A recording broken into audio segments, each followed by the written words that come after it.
아니 5천이라고 하는 것에 대해서 왜 5천이냐 질문이 많이 하셨는데 그때 논의하면서 금융투자협회 자료 데이터 2개 가지고 이야기를 했었습니다. 2001대가 약 1,000 정도 됐는데 시가총액이. 근데 이제 그 이후에 자금이 유입된 걸 보면 지금쯤 되면 한 4,500까지 가야 되는 거 아니냐? 금융투자협회에 있는 분들이 말씀이. 두 번째는 PBR 이야기를 계속 하지 않습니까? 네.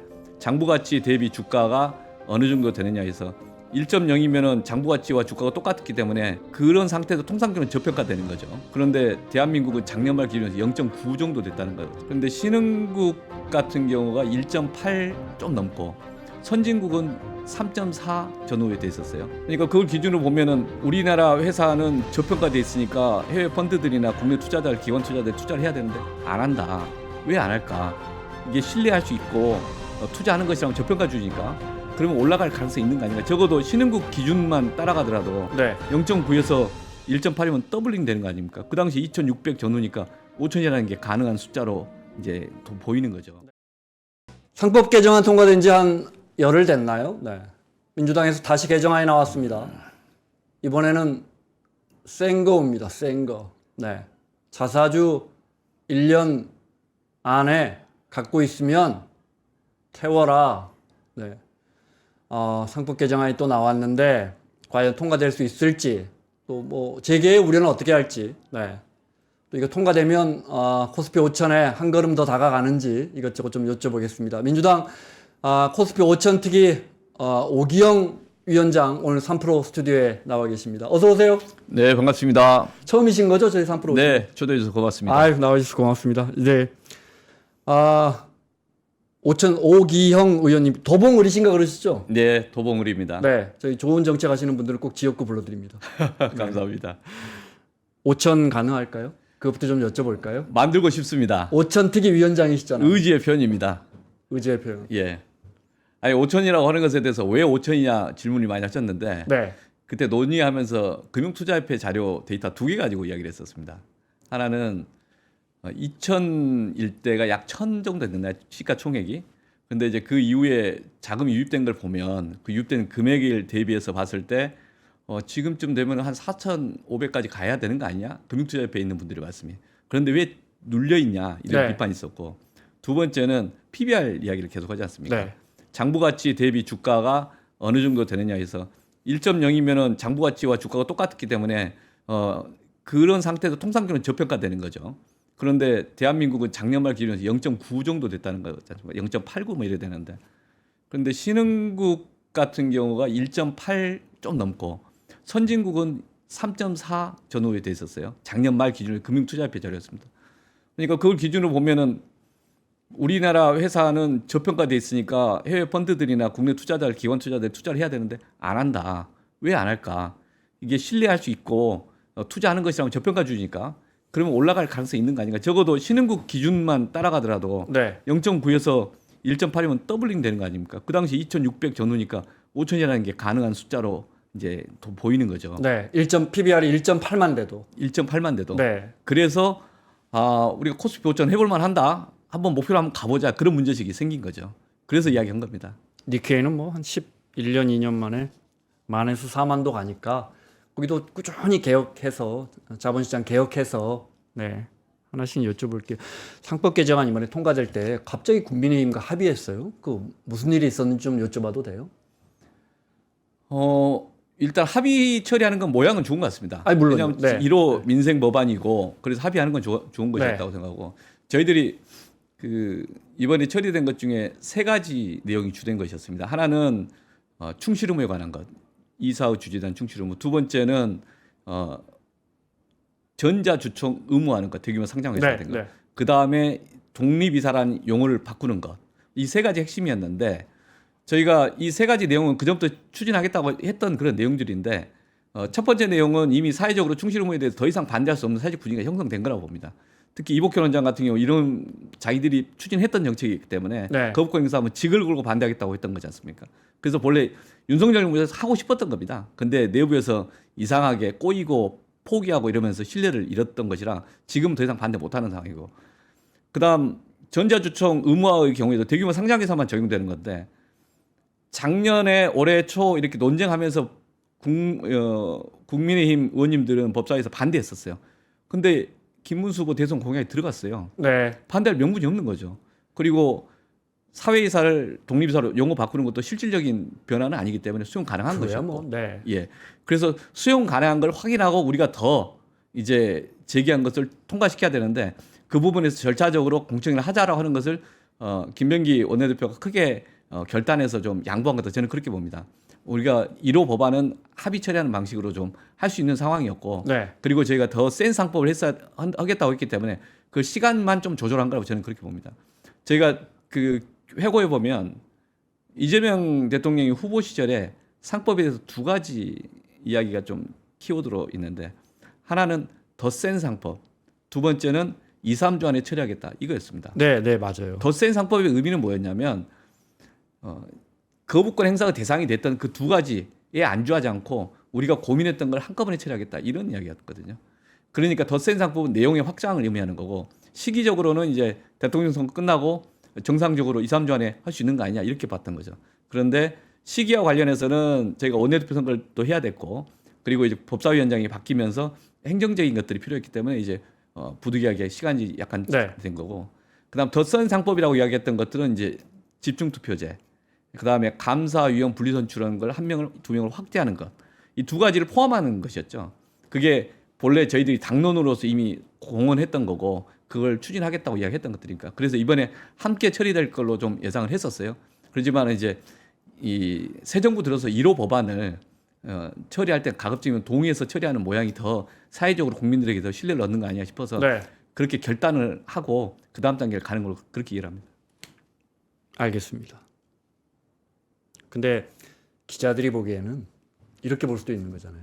민주당이 사실 이거 좀 많이 불편한데 기업들에선 대관 엄청 로비했을 거고 이거 하려고 하는데 국민의힘이 반대하는데 갑자기 협상 테이블로 들어와요.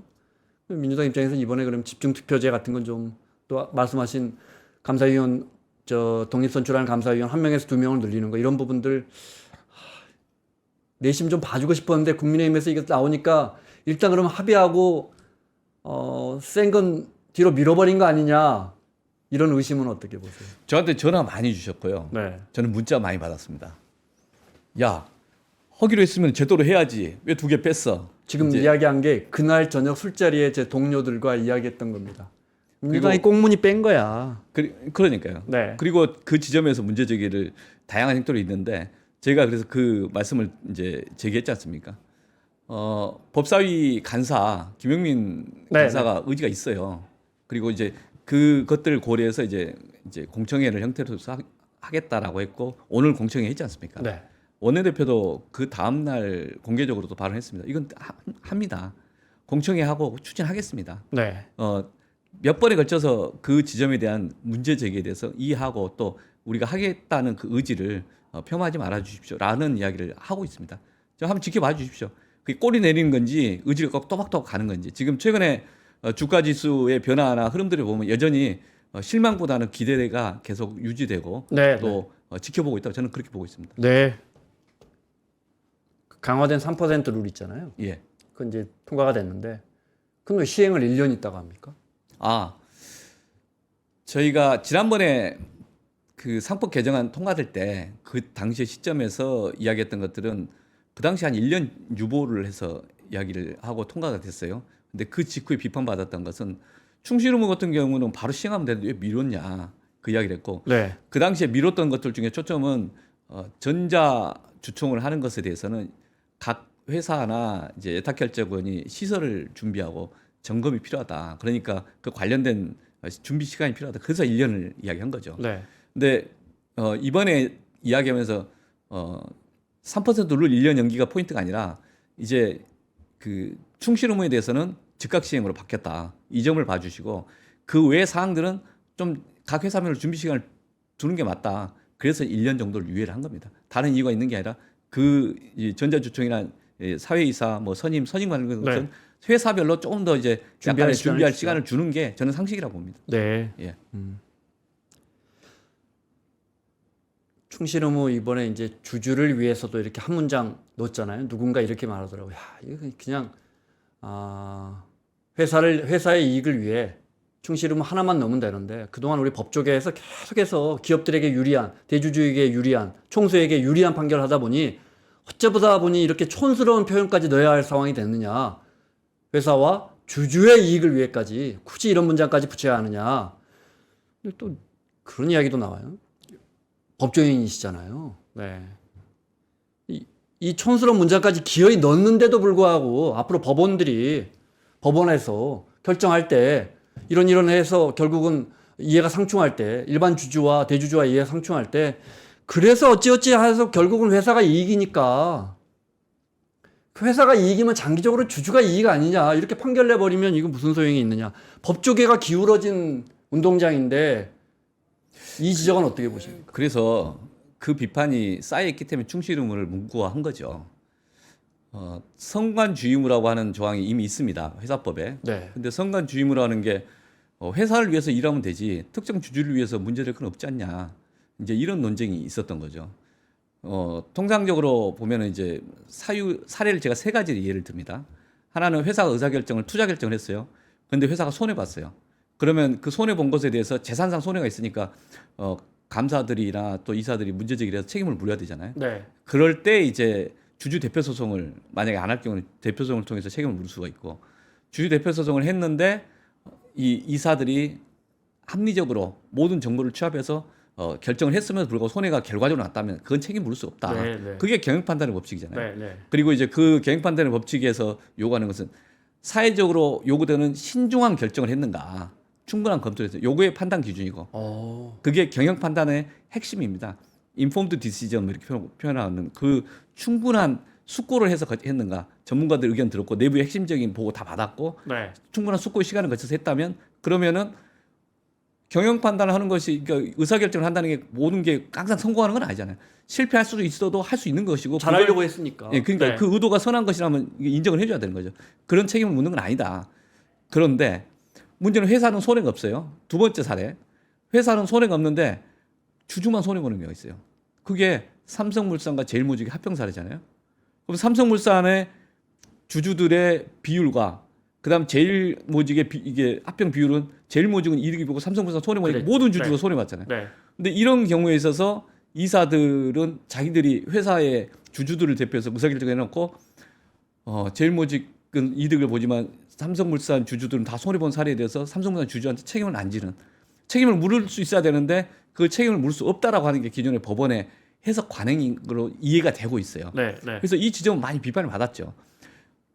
학술적으로 어떤 사람들은 이렇게 이야기를 해요. 아니 지금 이 성관주의무 규정만 갖고도 가능하다. 그런데 법원이 좀만 입장만 적극적으로 하면 된다라고 해석하는 사람도 있었죠. 그러나 많은 법률 전문가들이나 실제 현업에서 활동하시는 분들이 봤을 때는 우리 법원은 소극적이야. 옛날에 전환사채 발행 관련된 삼성 관련 논쟁이 많이 있었는데 그러니까요. 그때도 안 했지 않냐라는 네. 비판이 있었고 그러면 조문을 하나 만들자. 선언적 의미 당연한 조항이지만 당연한 조항이라고 대한민국의 뭐 주권자는 국민이다. 민중공화국이다. 그 말처럼 회사의 주인은 주주다. 주주의 비례적 이익을 이사는 당연히 보장해야 한다. 네. 그 문구 넣자 이 논쟁을 지금까지 한 거죠. 그래서 그런 조항이 들어가면은 회사 재산은 전혀 손해가 없지만 회사 주주가 손해보는 그 합병 비율의 문제 이런 경우 책임을 물을 수 있어야 되는 거 아니냐. 그래서 동의를 한 겁니다. 세 번째 사례가 충실의무 논쟁하면서 나왔던 것 중에 회사의 이사들이 어떤 의사결정을 했어요. 그런데 특정 주주는 이득을 보고 특정 주주만 손해보는 경우가 있어요. 회사 재산은 그대로인데. 네. 이게 유상증자를 하는 경우도 자사주 매입하는 경우 이런 경우에 있어서 문제가 되는 거지 않습니까? 특정 기업 어느 회사가 갑자기 경영권 방어하기 위해서 공개 매수를 했어요. 공개 매수를 회사 재산을 이용해서 공개 매수를 하고 그걸 회사가 이제 자사주 취득하는 거죠. 근데 고가로. 그리고 조금 있다가 돈 필요하다고 하면서 회사 유상증자를 해요. 할인된 네. 가격으로. 네. 그러면 기존 주주들은 뭐가 됩니까 이게? 그냥 회사 재산을 이용해서 경영권 방어할 때 그 경영진 그 대주주는 뭔가 이득을 봤을지 모르겠지만 회사 전체의 재산이 밖으로 빠져나가고 희석화되는 거죠. 네. 그러니까 이런 의사결정을 하면 안 된다. 근데 그때마다 이사회에서 다 동의했을 거 아닙니까? 그러니까 그런 문제점이 있었기 때문에 이 사례를 회사 재산이 직접 손해보는 경우도 무조건 책임 묻는 게 아니다. 경영 판단의 법칙에 따라서 봐준다. 그런데 그런 경우에는 주의 대표성이 있었지만 두 번째, 세 번째 사례 회사 주주 전체가 손해 본 삼성물산 제일모직 합병 사례 또는 공개 매수하고 자사주 및 취득하다가 또 유상증자하면서 헐값으로 네. 이런 사례, 특정 주주만 이득 보고 특정 주주는 손해 본 사례. 해서 그 주주가 그 의사결정을 했던 이사들에서 왜 책임을 못 묻냐? 물을 수 있어야 되는 거 아니냐? 이런 당연한 논쟁을 지금 그동안 한 20년 동안 한 거죠. 이제는 하자라는 거고. 근데 그 논쟁의 저희가 포인트가 다른 나라는 어떻게 하고 있냐? 법문안으로 하고 있냐? 판례로 하고 있냐? 그거 갖고 이제 논쟁이 있지 않습니까? 네. 이복현 생각보다 다른 금융감독원장 나라는 그렇게 구체적으로 적지 않았다면서요. 아니 그러니까 이걸 충실 의무를 인정하는 게 네. 판례든 법으로든 그렇게 한다는 거예요. 법으로 할 필요 없이 판례로 인정한 미국 같은 나라는 그 충분히 인정하기 때문에 논쟁이 네. 되지 않는 거죠. 그러니까 그거 입법례 없다, 법적으로 인정하지 않는다라고 주장하는 어느 단체 이야기가 있어서 그걸 이복현 원장이 나쁜 거짓말이라고 했지 않습니까? 이게 글로벌 스탠드가 맞다고 했지 않습니까? 네. 그리고 심지어는 금융감독원이 설명자를 직접 냈어, 보도자를. 거기에 글로벌 스탠드 맞다. 그러니까 직을 걸고 이게 거부권 행사를 반대한다 이런 거 있지 않습니까? 그러니까 충실 의무에 대한 이 당연한 제도를 우리 그동안에 이 법조계에서 제대로 적극적으로 해석을 안 했기 때문에 네. 법원이 안 되면 입법으로 해결하는 거죠. 그래서 그 조문이 들어간 거죠. 우리 현실의 문제를 이제 해결하기 위해서. 지금 충실 의무 배경이 그렇습니다. 그래서 이제 시행되면 판사님들은 더 이상 고민 안 하셔도 됩니까? 딱 박혀 있으니까. 그래서 이제 판사들이 판단해야 될 것은 이사가 의사결정을 했는데 주주들의 비례적 이익을 보장하는 과정을 검토했는가? 네. 성실하게 질문하겠죠. 검토했는가? 예, 네. 성실하게 제대로 검토했는가를 묻겠죠. 그래서 그 부분을 충분히 자료로 입증이 되면 이사들은 책임질 일 없죠. 네. 그런데 그렇지 않고 무슨 어떤 사례처럼 1시간 동안 갑자기 누가 자료 준 거 그동안 후다가 와서 도장 찍으세요 해서 가서 거수기하는 사람들 자기 전 재산을 책임져야죠. 그런 차이죠. 그럼 이번에 충실 의무 집어넣었으면 다시 돌려서 법조인이시니까 여쭤보는 거예요. 예를 들어 LG 엔솔 같은 경우 물적 분할은 이제 앞으로는 불가능합니까? 이후에 그 과정에서 주주들이 동의하느냐 문제겠죠. 주주들이 동의하지 않는데 네. 그냥 물적 분할을 한 다음에 그렇게 동시상장하면 그런 문제가 있겠죠. 그 과정에서 주주들이 충분한 소명을 했고 네. 주주들이 납득할 만한 것이라면 문제제기 하지 않겠죠. 그게 이제 그 모회사 주주들의 비례적 이익이 어떤 식으로 보장되는 방식이라면 그 동시상장이 절대적으로 불가능은 아니겠죠. 일단 동시상장 사례 자체는 별도로 논의할 여지가 있습니다. 왜냐하면 미국 같은 경우는 모자회사 동시상장 사례가 별로 없어요. 원칙적으로 거래소가 그런 걸 허용하면 안 되는데 네. 오히려 그런 허용을 일반적으로 하다 보니까 복잡해지고 이 모회사 주주들의 이익을 제대로 보장할 방법이 없으니까 충실 의무 등등 다양한 방법을 더 고민하게 된 거죠. 외국인 투자자들은 그런 사례 보면 아주 기겁을 한다고 여기 나와서 어떤 전문가 교수님이 그 말씀하시더라고요. 너무 이게 후진적이다. 가능하다고 한국 같은 나라에서? 너무 후진적이다. 그렇게 비판하는 거죠. 왜 그러냐? 이게 그 이사들이 봤을 때, 그럼 LG 화학 그 모회사 이사들이 봤을 때 이게 우리 주주들 입장에서 손해를 볼까 이득을 볼까? 이건 좀 아닌 것 같은데요. 그런 말 한마디만 하면 네. 함부로 못 할 거 아닙니까? 그냥 가만히 놔두니까 그런 거 아닙니까? 저도 그 LG 화학 케이스를 보니까 처음에 한 시가총액이 LG 화학이 20몇 조가 됐던 것 같아요. 그 분할하기 전에 네. 분할한 이후에 이게 한 40몇 조가 됐나? 이제 제가 좀 정확히 기억을 좀 다시 되돌아봐야 되는데 물적 분할하고 나서는 자회사의 그 시가총액이 한때는 95조 이상 갔다가 지금 한 67조 정도 됐던 거고 최근에 제가 며칠 전에 하고 LG 엔솔요. 네. LG 엔솔이. 네. 근데 자회사가 나중에 보니까 한 17조까지 쪼그라들었더라고요. 분할하기 전에 40몇 조가 됐던 것이 17조로 쪼그라들면 모회사는 쪼그라들고 자회사는 확장되고. 근데 의문인 게 본래 물적 분할하면 100% 주주이고 자회사의 가치가 모회사에 다 반영이 돼 있어야 되잖아요. 그런데 이제 동시상장이라고 해서 자회사를 물적 분할했다가 그것을 상장하는 과정에서 상장 지분이 희석화되고 네. 또 우리 사회 인식은 분할해서 상장해버리면 그 자회사의 지분 가치가 모회사의 주가에 반영이 안 되는 그런 과정이다 보니까는 허탈한 거죠. 그래서 이제 그 이재명 대통령 이야기하는 것 중에 소를 사갖고 송아지를 낳는데 그 송아지가 우리 송아지가 아니야. 딱 그런 사례지 않습니까? 네. 네. 예. 그러니까 지금 이제 충실 의무가 만약에 도입되고 이제 지금 이후에 곧 발표되면 시행이 되겠지만 그러면 이 과정마다 질문을 할 겁니다. 그리고 그 질문에 답변을 해야 될 겁니다. 그 답변을 했는데 손해를 봤다면 이사들이 이제 멈추고 그걸 되돌리는 노력을 해야 되겠죠. 그 질문을 하는 주체는 뭐 한 명 정도 들어갈 수 있는 감사위원을 말씀하시는 거예요? 아니면 우리 사회가 질문을 던진다는 뜻이에요? 우리 사회가 질문을 던지는 거죠. 네. 그리고 주주들이 질문을 던지는 거죠. 그게 만약에 문제가 되면 법원에 가서 주주가 문제 제기를 하고 그 문제 제기에서 이사가 답변을 해야 되는 거죠. 네. 그러면 이사가 충분히 답변할 내용이 있으면 걱정할 거 없습니다. 자, 강화된 3% 룰에 의해서 감사위원회에 이제 한 명 정도 들어간다고 가정을 하죠. 이제 들어갈 가능성이 상당히 높아졌습니다. 그죠? 예. 네. 근데 이제 상식적으로 잘 몰라서 여쭤보는 겁니다. 이사회가 한 10명 있다고 죠. 한 명 들어가서 뭐 합니까? 저희가 이 지배구조의 다수결 자체를 바꾸려고 하는 건 아닙니다. 물론요. 네. 왜냐하면 지배주주가 51%, 49% 예를 들면 지금 현재 상황에서는 51%가 전체를 독식하게 돼 있는 구조, 독식이 가능한 구조지 않습니까? 근데 그러면 안 되겠다. 독식하지 못하게 하자. 적어도 한두 명이라도 좀 들어가게 하자. 그게 집중투표제의 취지인 거죠. 지금 우리 많은 주주총회 또 이사의 의사결정 방식이 다수결 방식이에요. 그러니까 10명 중에서 7명이 있든 9명이 있든 지배주주 주도적으로 경영 판단하면서 의사결정에서 통과시킬 수가 있습니다. 그 자체가 그 결정 방향을 이 소수 주주가 확 바뀌고 그러진 않겠죠. 합리적인 의사결정이라면 다 관철되는 구조입니다. 네. 설사 집중투표가 도입되더라도. 다만 갑자기 아무 생각도 없이 아무 논의 준비도 없다가 갑자기 모여서 도장 찍어 그런 건 안 하겠죠. 이 문제에 대해서 이러이러한 건 검토해 봤습니까? 라고 한 명이 가서 질문을 하는 거겠죠. 그 질문에 답변 없이 이게 의사결정이 1시간 안에 또는 30분 안에 이루어지면 그러면 충분한 심사숙고의 절차가 있었다는 것이 증명이 안 되잖아요. 그러면 그 의사결정의 결과로 만약에 회사가 손해를 보거나 특정 주주나 회사 일반 주주들이 손해를 보는 거라면 그 다음에는 그것에 대해서 충실 의무 위반에 대한 책임을 물을 수 있는 거잖아요. 개별 주주들이. 그러면 그 재판 가서 하게 될 경우에 증인이 하나 생기는 거지 않습니까? 그 이사회에 있었던 집중투표제로 들어갔던 그 이사 한 명이 네. 이런 의사결정을 통해서 했습니다. 라고 보니까 그때 저는 그래서 반대했습니다.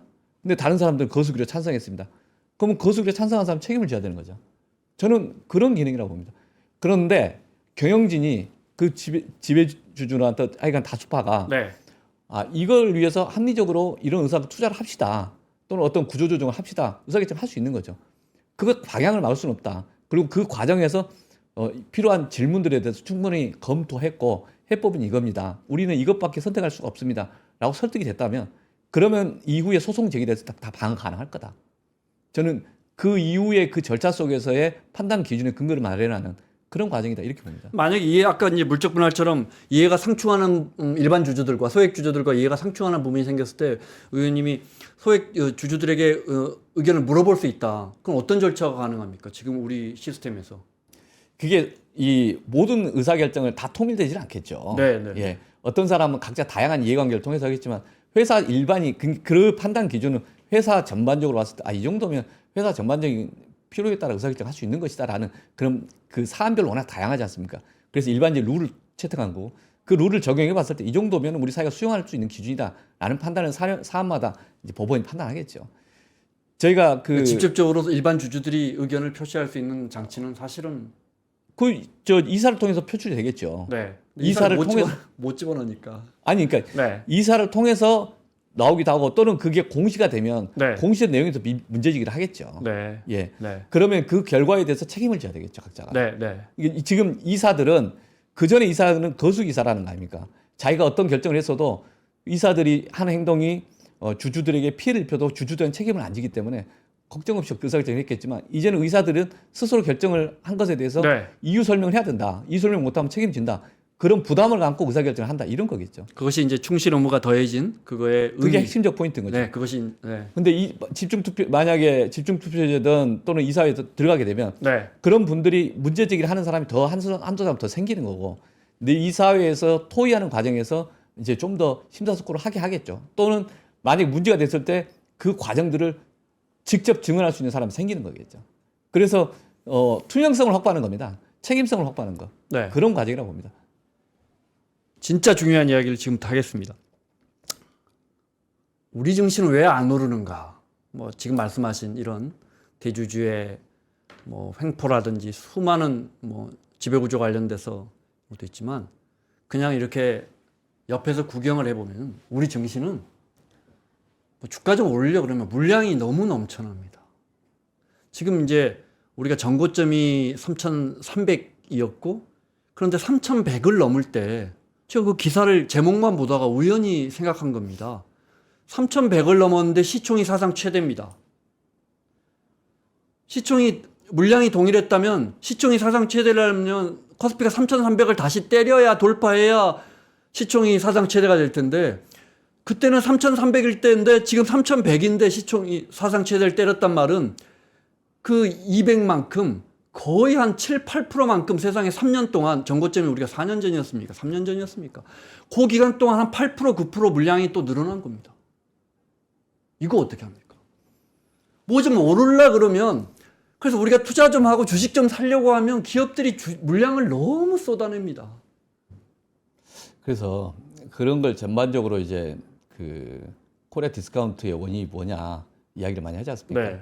그러니까 이 기업들 내에서 의사결정을 다양하게 하는데 그 의사결정이 왠지 보면 주주 입장에서 별 불필요한 결정, 근데 특정 지배주 입장에서는 유리한 결정, 이게 반복된다라는 비판이었지 않습니까? 그러니까 삼성물산 합병 문제, LG화학 물적 분할 문제, 네. 또는 두산 에너빌리티 관련된 그 자회사 관계에서 이제 밥캐치랑 로보틱스 결합 시도했던 문제, 지금 뭐 회사들 이름을 열가수 정도 지금 많고 지금도 오늘 또 지금 기사들 막 돌아다니고 있는데, 그러니까 그런 의사결정들을 계속 해도 된다라고 생각했던 것이 이제 문제인 것 같고, 그걸 함부로 하면은 책임진다 하면 좀 멈추겠죠. 그리고 그런 것들에서 약간 지금 자사주 이비 발행하는 거 잠깐 멈추는 사례도 있더라고요. 특정 기업을 말하기는 그렇지만 조금씩 절제하는 분위기를 만들어 가야 될 것 같아요. 우리가 마음대로 일반 주주들 그냥 60% 70% 되는 주주들 포기 이제 무시하고 하면 어느 순간 책임을 묻는구나라고 하면 좀 멈출 것 같아요. 저는 그 과정들이 좀 쌓이는 앞으로 시간이 이제 필요하다. 이제 인식 변화 시작되고 있다. 네. 출발이다 이렇게 봅니다. 네. 그래서 일단 자사주 쌓아놓고 속아가지 않는 것부터 고치자. 김남근 의원님 이번에 낸 법안 설명을 좀 해주시면요. 김남근 의원님 법안은 제가 자세히 일부러 자사주 이야기를 많이 드리긴 좀 그렇습니다. 제가 이제 지금 이제 고민하고 있는 것은 1차적으로 집중투표제와 감사의 분리선출 먼저 좀 진행을 했으면 싶고, 미뤄둔 거 먼저 가고. 예, 요걸 지금 이번 달 내로 아니면 다음 달 초까지 좀 했으면 좋겠다. 그래서 제가 특위 차원에서는 그 지점에 대해서 좀 당내 또는 당 밖에 많은 분들에게 계속 주장과 설득을 하는 중이고요. 네. 두 번째는 자사주의 원칙적 소각에 대해서 대선 공약이었습니다. 그래서 대선 공약을 구체화시키는 그 방법에 대해서 앞으로 법안을 좀 각자 다 발의할 것이고, 네. 그 발의하면서 나오는 다양한 안들을 놓고 한번 논의를 좀 정리할 생각입니다. 한 7, 8월 동안은 그 법안 발의와 논쟁을 좀 거쳐볼 것 같고요. 정기국회 회기 과정에서 좀 정돈하려고 합니다. 안들이 여러 가지가 있습니다. 외국의 입법 사례들도 있고. 네. 근데 제가 입법 사례까지 좀 더 그 공개적인 논의를 해보려고 합니다. 지금 특정 법안에 이거 이야기하면 그 법안으로서 모든 게 다 그냥 입장으로 특위 입장으로 정리될 것 같아서 네. 그래서 제가 말씀을 좀 안 드리는 거고요. 자사주와 관련된 우려가 많고 실제 자사주를 보유하고 있는 기업들이 1,100 몇 개인가 있는 것 같아요. 근데 많은 기업들이 심지어는 뭐 50%씩 네. 하는 데 있고 네. 30% 20% 하는 것도 왜 이러지? 근데 이제 문제의식 자체는 이렇습니다. 자사주는 원칙적으로 보유하면 안 되는 거죠. 과거에는 이제 자사주를 보유하면 소각하게 돼 있는 거죠. 과거에는 안 됐다면서요? 네. 상법상 원칙적으로 네. 안 됐던 겁니다. 그런데 이제 자본시장의 활성화 차원에서 좀 더 유연하게 하자가 나중에 상법까지도 그걸 제한을 풀어버렸어요. 그리고 나서는 그 뒤로 편법들이 지난 한 10여 년 동안 쌓인 거죠. 그 문제의식 속에서 자사주 이런 거 놔두면 안 되겠다라고 해서 이 지점도 충실하면 똑같이 금융위원회가 먼저 개선하려고 했어요. 작년 상반기에. 그리고 일부 좀 살짝 개선했는데 실질적으로 추진하다 좀 멈춘 것 같아요. 그래서 이제 그 논쟁의 결과물들 과정들을 보면서 민주당에서도 대선 공약에 그걸 반영을 한 거죠. 지금 많은 부분이 지금 윤석열 정부에서 하려고 했던 의제들입니다. 그래서 저희들이 그걸 그 중에서 의미 있는 것은 정당과 상관없이 저희가 이제 가져가서 같이 하는 거거든요. 근데 자사주 문제는 그런 문제였다. 자사주를 유연하게 가져가고 자사주를 활용하는 것들이 전체 주주들 입장에서 도움이 된다면 그러면 그건 유연하게 할 수 있는 거죠. 그러나 전체 주주들 입장에서 보면 황당하게 아까 지배주주 특정 주주들만 위해서 하고 나머지 주주들은 그 이용만 당하는 즉 가치가 희석화되는 네. 사태가 있다면 그러면 안 되는 거 아닌가. 그래서 이제 그 문제 제기에 대한 사례들이 쌓여 있고 해법들은 지금 다양하게 나서고 있는데 그 해법 중에 하나로서 김남근 의원님 지금 법안 발의된 거고 제가 듣기로는 몇 분 더 다른 형태의 법안 발의가 있을 겁니다. 네. 조금만 기다려 보시죠. 그리고 나서 안들을 좀 정돈할 필요가 있다 그렇게 보고 있습니다. 의견이 서둘러 모아지고 있는 과정이다. 지금 다양한 형태로 제안이 되고 있을 것이다. 네. 좀만 기다려 보면 좀 안들이 좀 더 이게 나올 것이다. 그 내용을 보고 외국 입법 사례나 그걸 보면서 함께 좀 더 방향을 정돈해 나가겠다 네. 이렇게 말씀드립니다. 지금 제가 이제 질문 드리지만 뭐 의원님께서 이것이 민주당의 생각이다 이렇게 말할 수 있는 건 아니죠. 뭐 설령 정책의 의장이 나오셨다 하더라도 그게 쉽지 않잖아요. 워낙 예민한 사안이고. 예. 그래도 큰 틀에서는 자사주는 용납하지 못한다. 자사주 소각 의무와 이 방향은 불가피하다 이렇게 보십니까? 자사주는 어떤 식으로든 처리해야 된다. 그렇게 봅니다. 처리 방식, 처리 기준, 처리 시간, 처리 네. 비율 이런 게 논쟁이지 않습니까? 그러니까 그 지점의 수치는 지금 말씀드릴 건 지금 좀 적절하지 않는 것 같고, 근데 이 문제를 그냥 놔두고 가지는 그럴 수는 없다. 이 네. 상황 자체가 그렇게 보고 있습니다.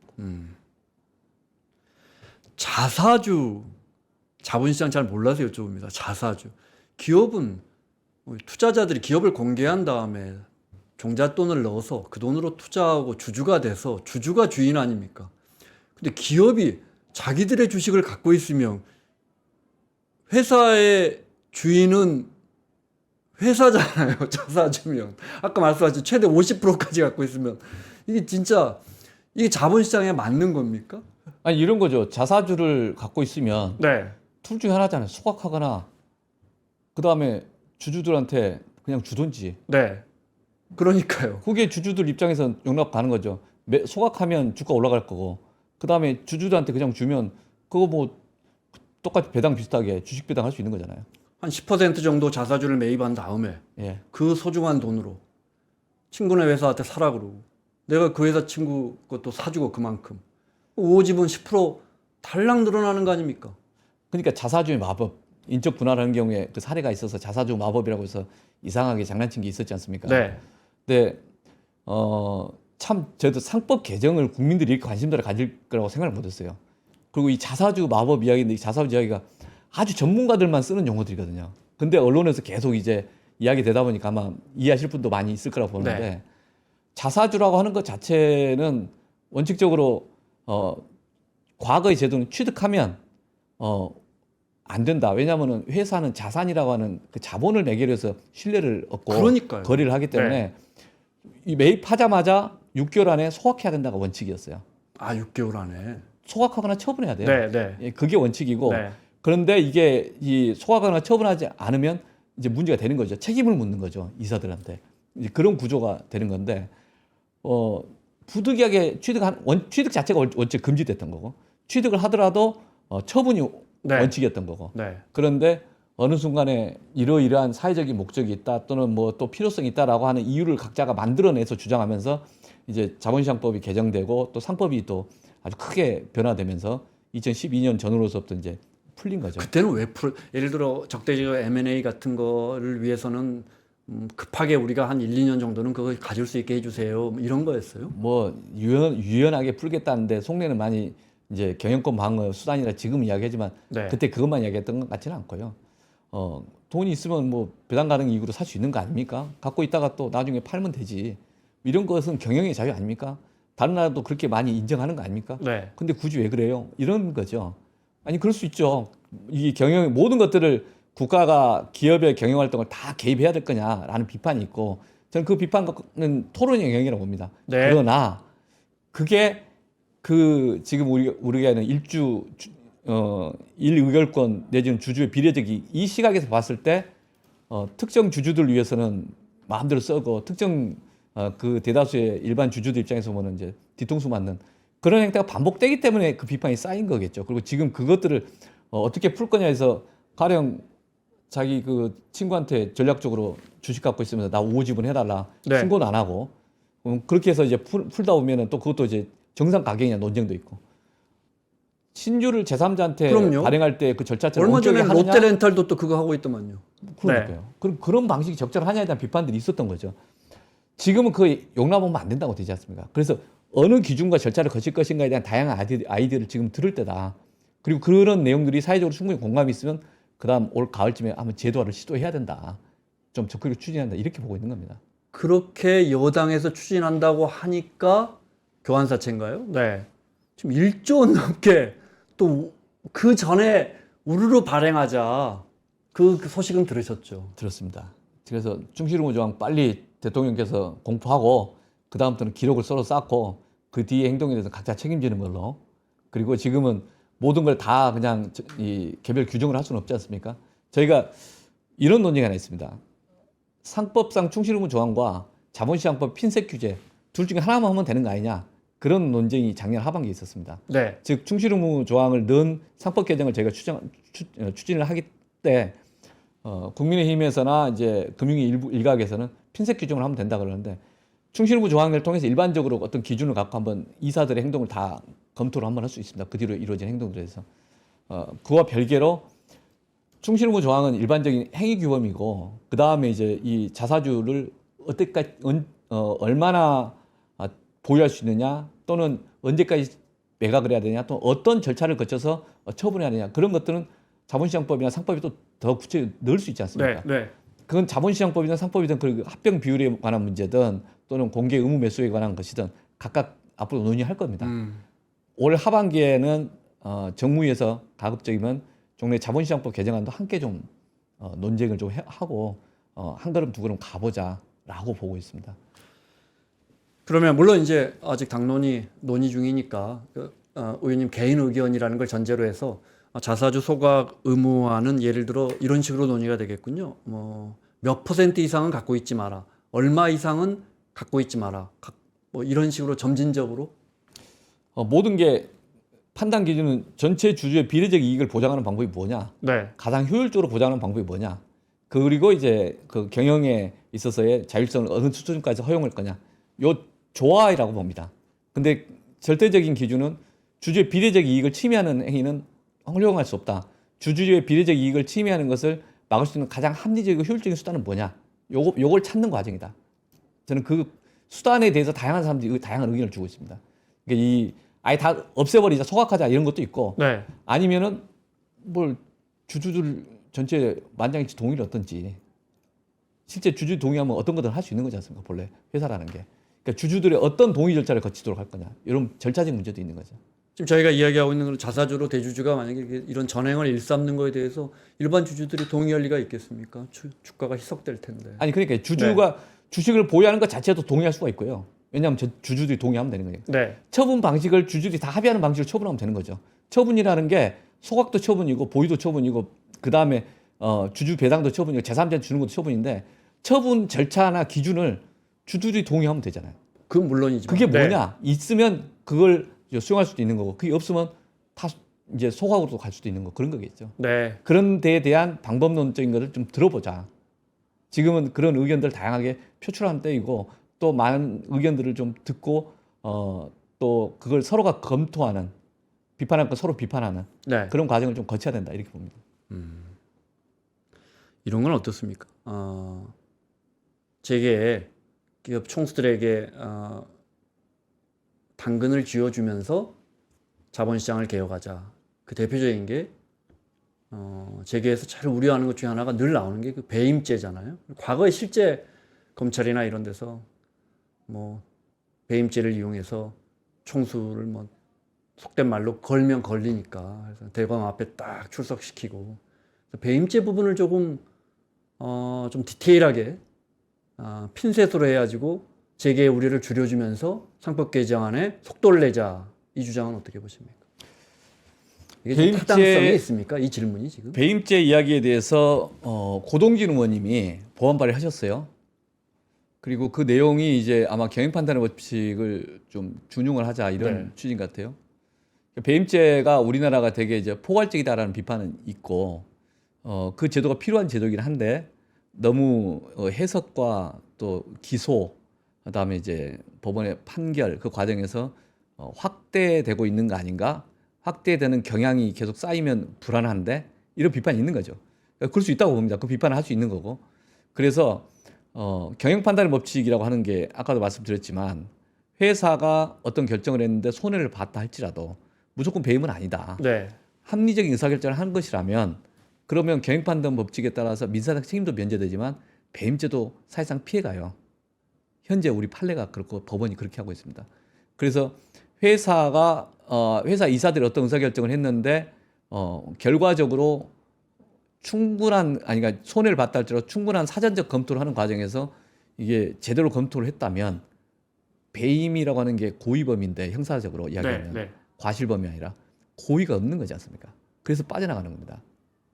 그 고의 여부 판단을 어떻게 할 거냐에 대해서 이제 경영 판단의 법칙이 의미 있게 작동될 수 있다는 거죠. 충실 의무도 마찬가지라고 봅니다. 그러니까 충분한 합리적인 판단을 했다면 그 과정 속에서 특정 아니면 회사 전체 이사들을 주주들을 상대로 해서 피해를 입히려고 행동을 한 것이 아니다라는 것이 판단이 된다면 빠져나갈 수 있겠죠. 그런데 그에 대한 판단 기준을 좀 더 명확히 해달라는 요청이 있어요. 그리고 그 부분은 좀 더 적극적으로 고민해봐야 되는 거 아닌가요? 그렇습니다. 저는 또 이 부분은 법원, 법무부 함께 실제 법을 집행하는 단위에서 논쟁을 하면서 가이드라인을 같이 정해야 되는데 저는 좀 적극적으로 고민할 필요가 있다고 봅니다. 그 문제식 자체가 틀렸다 그게 아니라 네. 하치 그런 우려를 해소하는 제도 개선은 이번 기회에 한번 해보자. 저희가 상법 개정하는 과정에서 충실 의무에 대해서도 야당에서 이제 합의해 주셨으니까 네. 또 그 하면서 하는 우려 사항에 대해서도 함께 고민해보자. 저는 그런 입장입니다. 논의해볼 가치가 있다. 그럼요. 그것을 이제 어디까지 할 수 있는가에 대해서는 저희가 이제 워낙 오랫동안 쌓인 우리나라 형사법 시스템이기 때문에 법무부나 법 집행했던 단위나 또 대법원에서의 그 입장들도 같이 네. 들어보면서 문구가 좀 정돈돼야 된다고 생각하는데 그 발상은 그냥 들을 필요가 없다 그렇게 보지는 않습니다. 같이 적극적으로 고민해봐야 된다 이렇게 보고 있습니다. 의원님이 그 의도를 입증해야 된다 해서 뭐 그렇게 해서 이제 무죄 판결을 받는 거다 하셨는데 배임죄라는 게 사실은 기소가 된 그 자체로도 제가 이제 뭐 재계 입장으로 여쭤본다면 지금까지는 이제 주주의 입장에서 여쭤봤으니까 사실 기소만 돼도 그냥 질질질 끌려다니는 거거든요. 대법까지. 예. 네. 그리고 이제 그런 것이 무기화됐기 때문에 우리 사회에서 비단 뭐 기업인들뿐만 아니고 뭐 맞습니다. 더 잘 아시겠지만. 그래서 저희가 또 다른 차원에서 우리 사회가 시스템 진화 네. 이런 차원에서 이런 문제식이 있습니다. 뭐냐면 기업인들 경제 활동을 모두가 형사처벌할 거냐 큰 문제식인데 민사상 책임을 질 것을 좀 제대로 하면 네. 형사상 문제는 좀 덜 해도 되거든요. 좀 유연할 수가 있는 거죠. 네. 그런데 우리나라는 민사 책임 시스템이 좀 그렇게 세지가 않아요. 네. 그래서 민사 책임을 계속 강화하는 노력을 많이 해야 된다. 네. 그게 제대로 작동되게 하고 그와 동시에 또는 약간 순차적으로 형사상 책임의 경제 활동에 대한 부분은 좀 완화를 하거나 많이 좀 그 개선을 해야 되는 거 아닌가라는 문제식입니다. 가령 간통죄 옛날 그 사례가 있었고 지금도 많이 고소고발들이 있는데 형사적 조항이 많은 이유는 증거 확보가 어려워서 그래요. 증거를 확보하지 못하는 그 문제 때문에 고소고발을 먼저 하고 네. 고소고발 과정이 형사상으로 어떤 증거가 남으면 그것을 이제 대략 듣고 민사 제기를 하면서 그 자료를 이제 문서 송부 촉탁하든지 어떤 좀 확보해가지고 민사 재판에 쓰는 경우가 많죠. 간통죄 같은 경우도 실제 많은 부분에서 그게 전부는 아니겠지만 이제 형사상으로서 걸려 있고 그 속에서 많은 또 자백과 또는 이제 어떤 과정들과 협상들이 또 이루어지기도 하고 지금 간통죄는 없어졌습니다. 네네네. 예. 근데 이제 그 시대에서는 그 시대의 방식이 있는 건데 우리가 앞으로 시대를 변화시켜 나가면서 공정거래법 위반에도 많은 걸 엄밀하게 저는 과징금도 제대로 때려야 되고 또 형사처벌을 불가피하게 세게 해야 한다고 보지만 또 어떤 조항들을 보면은 다 형벌로 할 필요가 있는가라는 조항도 있어요. 네. 가령 하도급법인데 하도급법에서의 과징금과 형벌이 그대로 고스란히 금액이 똑같이 모든 부분이 그렇게 돼 있어요. 그러면 그런 경우는 과징금만 때리지 뭐로 형벌 조항을 넣었을까 그런 의문이 있단 말입니다. 지난 시기에 우리나라 제도가 진화되는 과정에서 형벌 규정이 과도하게 들어와 있고 민사 제도가 진화가 좀 안 돼 있다. 저는 그 문제식이 있고 그래서 주주 대표 소송 좀 더 발달돼야 된다. 네. 충실 의무에 기초한 서로 민사상 책임 묻는 절차도 더 발달돼야 된다. 그리고 그걸 푸는 방식들 중에서 디스커버리 제도라는 게 있지 않습니까? 네. 검찰에서는 포렌식이 있는 거거든요. 검찰은 수사 문제가 되면 자료 포렌식하면 증거 자료 다 확보되고 그것에 대해서 사실관계를 갖고 거짓말해서 뭐 들을 수는 없지 않습니까? 디스커버리 제도가 포렌식 같은 거죠. 민사상에서 어떤 증거를 조작해서 민사 결과를 바꿀 수는 없다. 이제 특히 회사와 기업 개인 사이에서 소송을 하게 되면 회사는 많은 전문적인 자료를 다 갖고 있는데 네. 일반 민간인 소비자 입장에서는 못 가져가요. 그 증거 접근이 불가능하기 때문에 현실적으로 어렵게 되는 거죠. 그래서 이길 수가 없는 거죠. 그러니까 여전히 행정적으로 정부한테 과징금 때려라고 압력을 넣고 시민단체나 소비자단체에서 또는 형사처벌하라고 요구를 하는 거거든요. 그런데 민사상 책임제도가 엄격하게 작동이 되면 네. 굳이 형사책임 안 해도 된다. 저는 그 맥락 속에서 아까 이제 배임과 관련된 이제 기업들의 우려도 좀 이해가 안 되고 그동안에 작동됐던 그런 과정에 대한 변화도 필요한 것 같다. 그렇게 보고 있습니다. 만약에 우리 재벌 총수라면 지금 말씀한 사실 선진국은 그렇게 많이 하고 있는 것 같습니다. 잘은 몰라도 그러니까 뭐 집단 소송이라든지 뭐 징벌적 배상이라든지 징벌 배상, 집단 소송, 디스커버리 다 미국에서 작동되고 있지 않습니까? 작동되고 있죠. 예. 우리처럼 총수를 감옥에 집어넣지 않고 민사적으로 하겠다 그러면 우리나라 재벌 총수들은 차라리 그게 나아요 이럴까요? 아니 그건 이제 서로가 사회적으로 변화해 나가는 과정이다 네, 이거예요. 네. 저는 그렇게 해야 서로가 뭔가 좀 이런 개별적인 오해 내지는 서로 간에 좀 부적절함 이런 것도 많이 해소해 나갈 수 있는 거 아닌가 싶거든요. 네. 예. 그러니까 지금 이 하나만 문제가 아니라 우리 사회가 전체 변화하는 흐름 속에서 이 제도의 개혁 방향을 좀 사고하고 네. 같이 좀 소통하면서 만들어가자. 이런 아니, 전 취지입니다. 투자자나 시장 참여자들은 당연히 그 안을 좋아할 것 같고 예. 뭐 시장 경제니까 예. 돈으로 해결하는 거죠. 잘못했으면. 아, 그렇죠. 100원만큼 잘못했으면 1000원만큼 뭐 10,000원만큼 근데 이제 얼핏 재벌 총수들도 차라리 그걸 하도 검찰에서 불려가니까 예. 저는 우리 저 회장님들도 그걸 원하는 게 아닌가. 시간이 한 10분 남았습니다. 자, 오늘 저 오기영 의원님 민주당의 코스피 5천 특위위원장이니까 5천 만드는 방안을 우리 한 10분 동안 이야기 좀 해보죠. 5천을 어떻게 만드는 하면 5천을 만들 수 있습니까? 네, 어떻게 해야 돼요? 네, 좀 올려주세요. 아니 우리 저 전문가들이 더 잘하시는 이야기인데 아니 기업이 경쟁력을 확보하는 게 제일 기본이죠. 네. 그래서 수익을 만드는 게 제일 핵심이지 않습니까? 지금 저희가 그 시장에 대해서 국가는 어디까지 할 수 있는가, 정부는 어디까지 할 수 있는가, 정치는 어디까지 할 수 있는가 이런 이야기에 정치가 할 수 있는 일은 시장의 공정한 경쟁 질서를 확보하는 것. 저는 이게 첫 번째고 이게 거의 A부터 Z라고 봅니다. 이제 불공정한 경쟁 내지는 뭔가 누수 현상이 벌어진 것, 그걸 좀 피하는 것, 억울함이 없도록 하는 것. 저는 그게 최대한 우리 정부 정치권에서 해야 될 일이고, 네. 그 지금 상황에서는 하나 예를 들고 있던 그 사례가 하나 있는데 주가 최근에 한 두 달 사이에 상당히 1,000 가까이 올랐어요. 근데 첫 번째는 4월 9일 그때 주가가 2,290 아마 올해 최저치였을 겁니다. 그런데 내란 네. 직전에 주가가 2,650 전후였어요. 한 6개월 평균이. 네. 그러니까 2,290에서 2,650이나 2,700 사이까지 회복하는 것은 그냥 이제 시장 내란의 정상화. 예, 내란의 회복이죠. 네. 내란 이후에 헌정 질서에 정상화한 것이고 네. 코리아 디스카운트의 본질적인 건 아닌 거죠. 네. 그리고 이제 이재명 대통령이 그 전에도 뭐 많은 자리 이야기했다던데 우리 사회가 시장을 좀 건전화시키겠다, 상법 개정처럼 제도 개선만 하겠다는 의지만 표현을 하더라도 3천은 금방 넘을 것이다 그랬죠. 라고 했죠. 네. 지금까지 상법 개정하기 전에도 거의 3천 가까이 왔지 않습니까?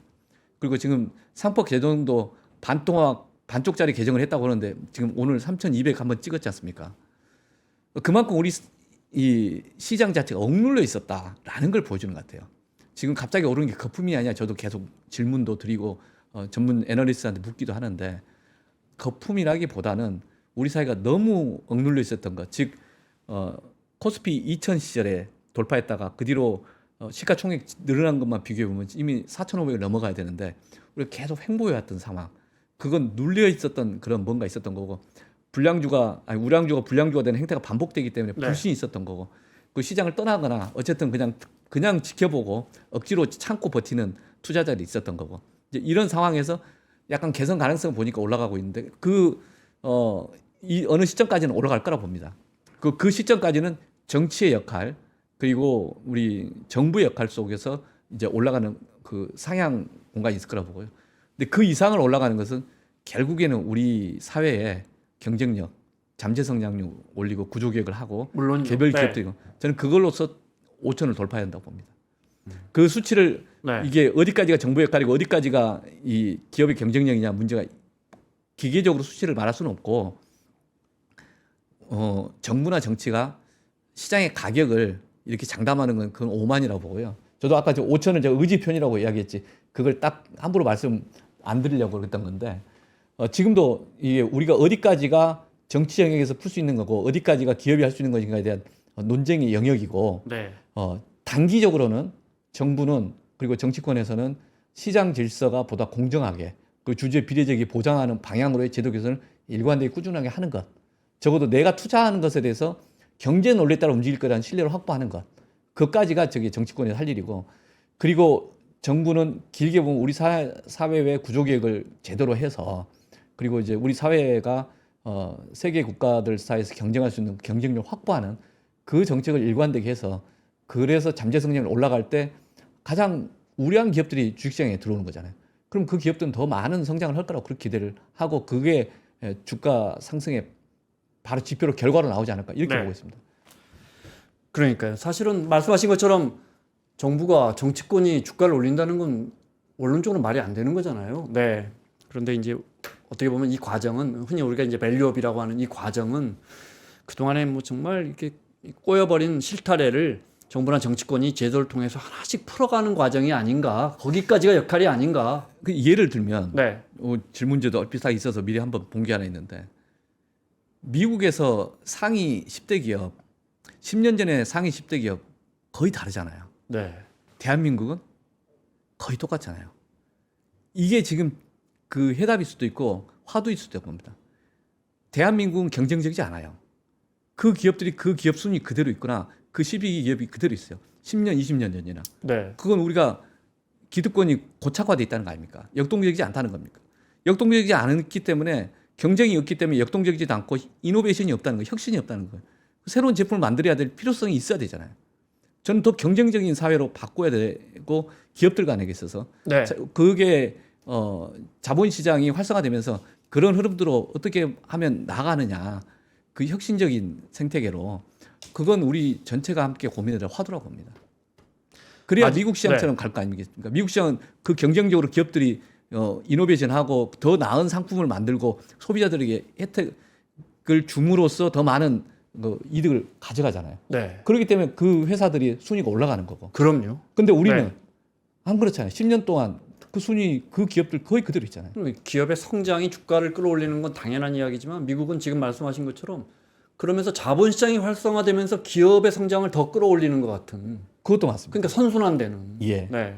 그래서 기본적으로 자본시장 자체가 우리 사회의 성장을 끌어가는 엔진처럼 용광로처럼 이게 만들고 관심을 같이 갖고 서로 같이 풀어나가자 제도에서는 그런 게 지금 화두처럼 있습니다. 무엇을 해야 그런 방향으로 가는 것인가에 대해서 개별적 수단들은 많은 말씀 듣고 가야 되지만 그 방향으로 가는 게 우리 경제가 성장하는 그런 길이 아닌가 이렇게 보고 있습니다. 알겠습니다. 마무리 질문. 예를 들어 일본은 그렇게 했다고 그러더라고요. PBR 너무 낮으니까 PBR이 1인 나라에서 그것도 끌어올린 게 1입니다. 네, 0.8에서.